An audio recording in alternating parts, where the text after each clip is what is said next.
Please allow me to welcome to the stage Mr. Hanna Kreitem from ISOC. We start our technical discussion, our technical content now. He will talk about exchange tracker, cache, and content locality in the Middle East and MENOG region in specific, which is covering like almost around 14 to 15 countries. The stage is yours, Mr. Hanna. Thank you very much, Khalid, and I am sincerely honored to be with you today. I would like just to share with you a little bit of the work we have been doing around numbers in the region. And I hope it will help in setting the scene for the coming days in terms of discussion, what needs to be done, where are our weak points, and so on. So to start our work with this area, which I'll come in more details later on, we started with a vision.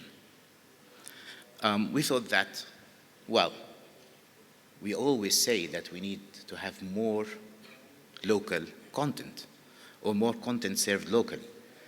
And we start putting it into numbers, what we want to achieve, and so on, you know, all the smart wordings around how we need to achieve our visions and so on. So we start with something we call the 50-50 vision.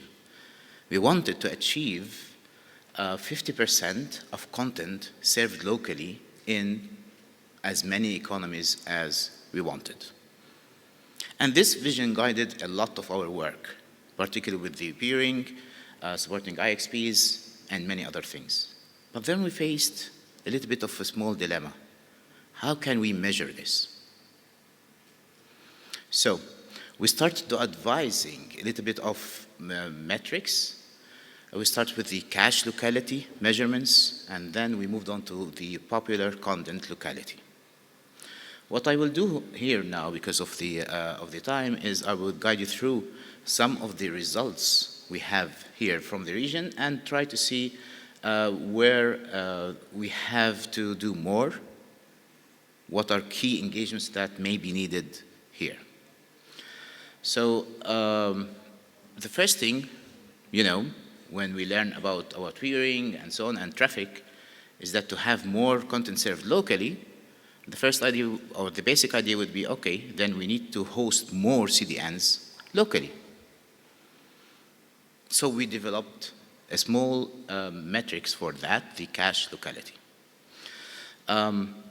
Now for Oman, this is how it looks like for Oman. We start looking and searching, okay, where or how many cache servers, CDN servers, are hosted locally. What content can be accessed from within the country. Here, Oman, for example, we can see that they have many CDNs available locally. Some, for example, some of the Fastly content is served regionally, but there are still many that are saved externally, from outside of the region even. This is clear with the likes of Microsoft, a little bit of Cloudflare, CloudFront, a little bit of Amazon, and so on. So we start, okay, looking, is this enough to advise us for an idea of how much of the content is available locally or not? Well, we kept looking on, we kept searching with other countries and so on. This is another example where if you recall here, you see that, well, there is a lot of content available locally. This is a good example. This is another example where it's, well, it's not the worst, but it's not the best, where we can see that there are many CDNs are being served from outside of the country. As a matter of fact, few is available locally. So yeah, it's clear here, for example, if we wanted to do something with Lebanon, then we want to encourage more CDNs to be hosted locally.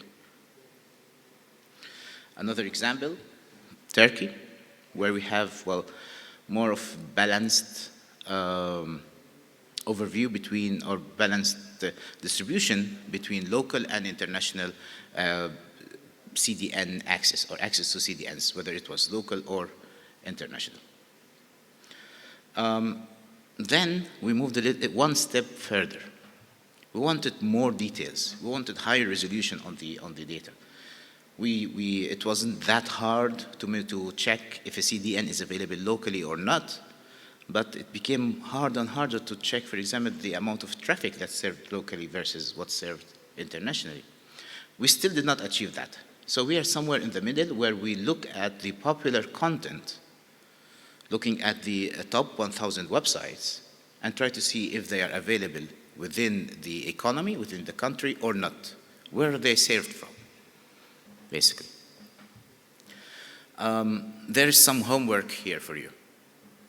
There are many hidden slides, okay, on how exactly this is done. You can go to the MENOG presentation archive and download the presentation to see all the details, but I'm open for any questions on that.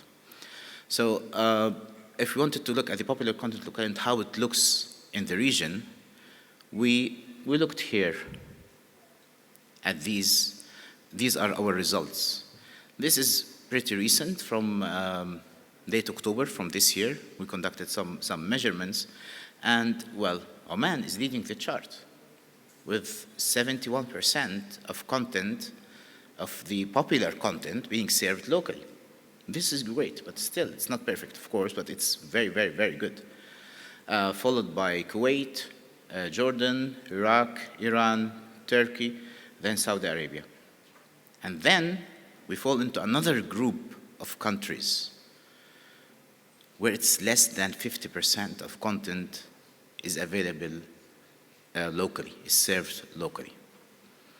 We can categorize these into three groups. Basically, the high, between 60 to 70, from Oman to Saudi Arabia, and then somewhere like mid-range, where it's around 30% of content is available locally, Bahrain, Qatar, UAE, and then it starts falling sharply. We have Yemen, Palestine, Syria are less than 5% of content is available locally. This means that there is a high reliance on international links.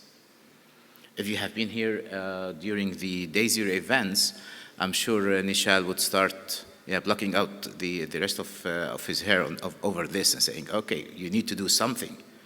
You are just paying money outside of your economy. You cannot keep doing that. But this is the reality now. Under 5% of content is available locally in these economies. Now, if you wanted to compare it to the world overall, you can see that, yes, 5% is not uncommon, but it's not the best. You can see here, for example, on this heat map, in a way, around the world where, well, there are countries where they have very high level of content available locally, but yeah, the average is around the 50%, more or less. It's also important to note here that the content locality changes. It's dynamic. It's as dynamic as the internet itself. It's very, very dynamic. It moves, but not by much. Of course, if there was like a cable cut or an issue in one of the CDN servers, we have seen it in some countries where it changes very, very quickly. The change is more or less transparent to the user, but still, it's important for the resilience of the network and for the quality of service being served. I included here two examples, again, from Lebanon and Oman. You can see how there are a lot of ups and downs in Lebanon. It's more stable here in Oman. I was actually hoping to get some data from before May 2024, but so far we couldn't, because we started with this methodology, with the update methodology, in June. And the reason I wanted to say that is that around May 2024, we will see later that something changed here in Oman. Yeah.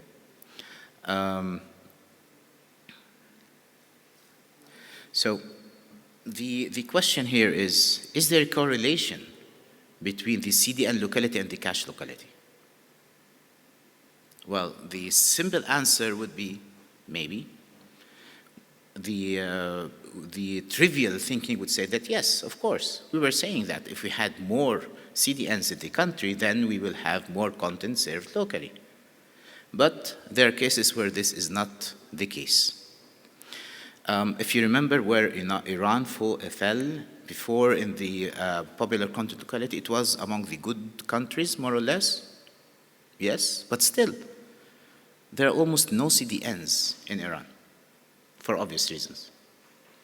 There's only Alibaba that's available locally. But still, they managed, by empowering the local ecosystem, just look at how many cloud providers is there inside Iran, to keeping the traffic local. So much of the traffic that is served from, or that is requested, or it's popular in Iran, is served locally. So this is a good case to study and think about, okay, so if we couldn't get CDNs, perhaps we can find other ways to serve the popular content that's available locally. Of course, I would not deny that there are many factors in play in this specific case, including cultural, the language, the content that people want, and so on. But still, it's, in my opinion, it's a very interesting case to look at. We wanted to follow up by looking at yet another aspect of the formula, IXPs.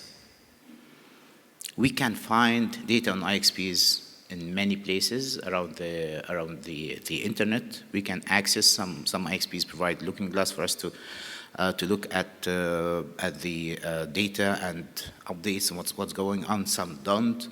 Many do updates on the likes of PeeringDB and so on, but it's really hard to find many information in one place to provide a unified vision about the IXPs, how they are doing, and try to compare them.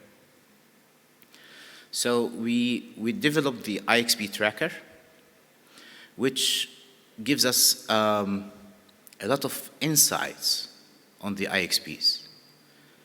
One of the key features about it is that it provides a view of the growth of the IXP over time. If we looked into PeeringDB, for example, we'll see a snapshot of how it looks like since the last update, for example. But we'll not be able to really see the changes in the peers, and so on, or in the traffic, and so on. That's why the IXP tracker collects a lot of data, a lot of information from so many data sources, many based on the some of the giants available or present here with us in the room, from RIBE, PCH, PeeringDB, and so on. It gives you a global overview, but also it can give you overview of the country. For example, here is how Oman looks like in terms of IXPs. In Oman, there are 2 active IXPs. However, if you looked at how much of the population or the local internet can be reached through an IXP, it's very low. So there's something wrong here, more or less. I don't know how many of you are familiar with the internet landscape in Oman. Of course, we have the whole internet landscape here with us in the room, but for people who are not from Oman, why is this the case? It's a very interesting case. We have not 1, 2 IXPs, but still under 15% of the local internet is reachable via the IXP. Well, we provide also the possibility to dig deeper, to look at the IXP level, not just at the country level. And, well, one of the 2 IXPs is the Oman Internet Exchange, Oman IX, Awasir, AM6. Yes. And you can see here the point in time, the May 2024, which I referred earlier. You can see it here clearly. It's when it became alive. It's when it started, the exchange, the peers start to connect, and so on. But still, well, under 10% of the local addresses is reachable through the IXP. It means the other way around. People, not everyone can so can actually exchange content through the IXP. So what's going on here? Maybe we need to ask Awasir, AM6, possibly the TRA. But if we wanted to look at it from different also, well, this case is more or less clearer than we think. We have 3+1 main networks in Oman, and each IXP is based around more or less one network. So yeah, some collaboration needs to happen here for us to actually reach or grasp or achieve the benefits of an IXP. So yes, we do have 2 IXPs, but we are not really making the most of them. So there's some work to be done. I know that this is pretty much new.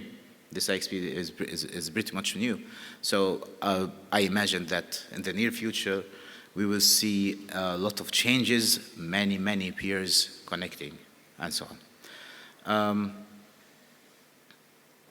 I also want just to point out here that Oman does not only sit on the top of the chart with the popular content locality, but it's also the key provider for content regionally. Most of the content served in Yemen comes from Oman. So why is this piece of information important? It's important for the people in Yemen to see that, okay, the link between us and Oman is critical for us. If those links were severed, then we will lose access to a lot of content through direct paths, more or less. We'll have to go around the globe for much of the content, possibly pay more, and so on. Same case with Bahrain. The regional content is also mainly served from Oman. So there is a lot of potential here for Oman to actually serve as even larger hub than it is now. Are we done yet? Of course not. We did speak with many people around the industry, with experts, with people everywhere in events like these and so on, and we start asking them, okay, what do you want to see in the next version of the IXP tracker? And we came up with a big list, and we are implementing some of those. For example, you will be able to see at AS level, prefix level, be able to compare to IXPs, and also there is a special research component that works to try to develop a sort of calculator that calculates the benefits of networking or even of more peering and so on. And okay, and in this, what we want to achieve is not something that we can do alone.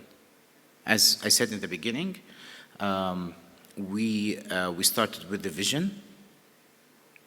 We developed the metrics to actually be able to assess the vision and see how we are doing, but also we need to work together to achieve this vision.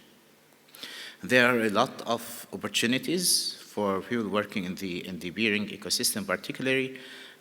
We can work with you to support your work in building IXPs in the markets where there is a need. We can help in leveling up many IXPs. We can also help in supporting, and this is particularly important here, to supporting regional organizations and communities that work on developing the peering and interconnection ecosystem. We provide some grants. Next year, the grant program will expand a lot. So that is one of the things that we can collaborate on together. Of course, this is not something that the Internet Society does in a vacuum. We do work with a lot of partners, whether they were from the technical communities to main companies. In particular, this grant that I mentioned, Internet Society provides some of it, but also the key part of it comes from Meta, ICANN, and AMS-IX. So that's also another potential for collaboration, to collaborate even further vertically. So we cannot just apply for the grant.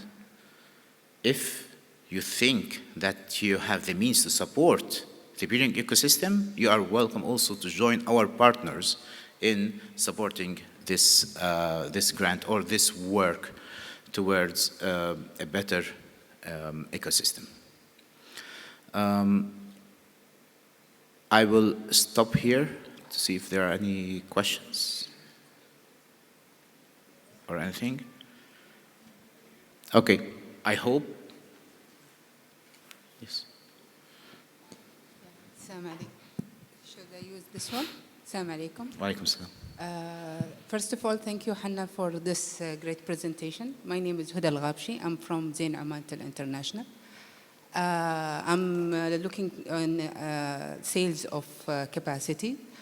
Just I need to understand what is your measurement for the slide of the, for Oman, exactly. If you can go back to Oman slide. Yes, of course. So, so I present many measurements about Oman. Yes. It's not the this first one. one. No, the first one. Okay, we have the CDN and the popular cache. I would go to the popular content locality. Yeah. It's not going as fast as I need. So it shows that the thing is, I keep bragging of 90, that we reached 91% of localizing the content here in Oman. So not this slide, the other slide. The localized content. Yes, this is the No, the CDNs where you have Microsoft, Edge. Oh yes, the CDNs. Yes.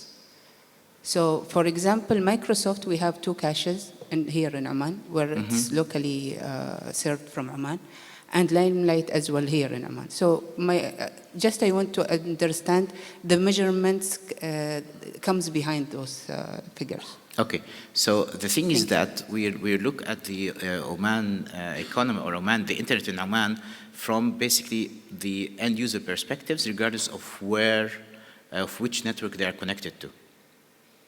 So potentially, Zain Omantel did achieve 90% in this part. You see, another operator or another ISP managed to achieve potentially similar results, but with different CDNs. But because there is no interconnection, active interconnection between the networks here, not all users in Oman can access your 90% or their 90%. You see? So this, if you looked at the overall picture, it means that yes, it's still pretty good. It's the top in the region. It's at 71%. But it's not at its full potential. You are doing great work, great job. You've achieved 90%, wonderful. But it's not available to all users in Oman. That's why the other slide on the here on the CDN basically reach, the IXP reach, sorry, it's very low. It's just 13 or less than 15% of the internet of the local addresses can reach or can go through the different IXPs. Yeah. Morning, Hanna. Hisham Ibrahim, Ripon CC. Thank you for the slides. I think they were very useful. You mentioned some countries in terms of having high localization of content, and yes. You also tie that back to CDNs, which makes sense. In some countries that do not have CDNs in there, what can they do? Like you showed a few countries like Palestine, Yemen, and Syria. Mm-hmm. What efforts can they do locally other than trying to attract CDNs to localize their content? Okay, thank you. This is a very, very good question. And actually, this is one of the reasons why I included Iran. I singled out Iran as a case. Iran doesn't have, well, virtually doesn't have any CDNs, right? But still, a lot of the popular content locally is served locally. So there is potential here. Now, if we looked at the likes of Syria and Palestine, we can see that the popular content is different than the popular content in Iran. It's more globalized. It's more international. It's more of the content that is hosted at CDNs. So, in my opinion, for those countries, they need to try to attract more CDNs or find closer paths to reach the CDNs. For those countries, even the regional access was very low. In Yemen, the regional access was very high. This means that the benefits of an IXP in shortening the distance well, locally it's not very short, but it's shorter than going around the globe to access the content. So, and that was one of the reasons why we decided to split it into local, regional, and international. Because in many countries, well, the regional content is close by in a way, and we have seen even in some countries, it's closer in some areas of the country to access the internet from the neighboring country than to access it from the main city where the IXP is hosted. So for us, even regional content is good in a way. It's better than relying solely on international links. Yeah, I hope I answered your question. Yes, Ahmed. Hi. So thanks for the presentation. It is great, and as part of sponsoring this IXP tracker and development here, we are really glad to see the outcome here, honestly.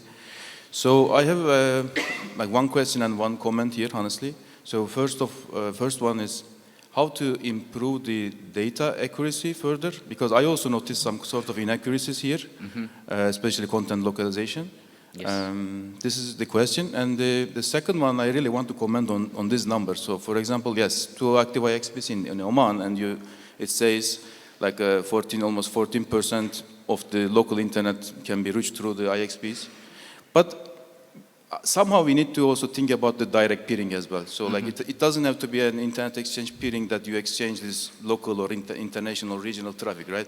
So for example, we have a pop-in here in Oman, and almost 98 of our peering is direct, not through internet exchange. So somehow maybe better to add another view here for the direct peering interconnections, which is also called PNIs, private network interconnections.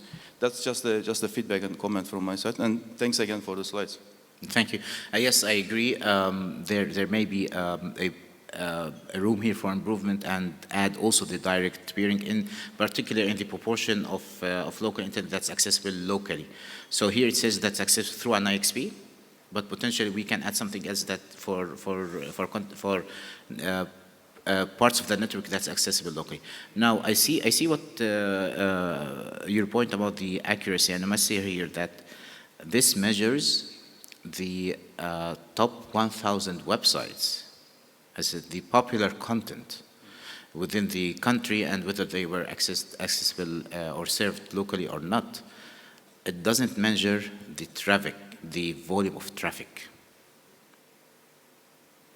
We started trying to measure the volume of traffic, which would give us much more accurate results, but well, it's almost impossible to get the numbers from the ISPs alone, especially at the global level. So yes, we did try some localized testing. You know, we tested for one country here, one country there. You need to get in touch with them, and so on, so on, so.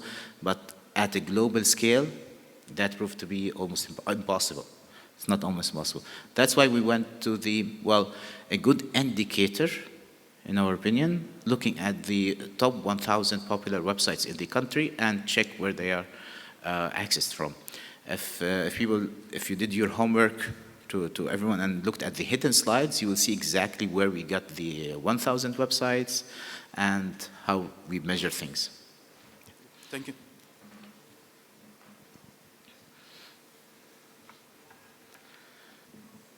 Hi. Hi. This is Shahab from Cubic. Regarding Iran, first of all, we don't have any Alibaba. You don't have any Alibaba? No. I think it is a wrong statistic.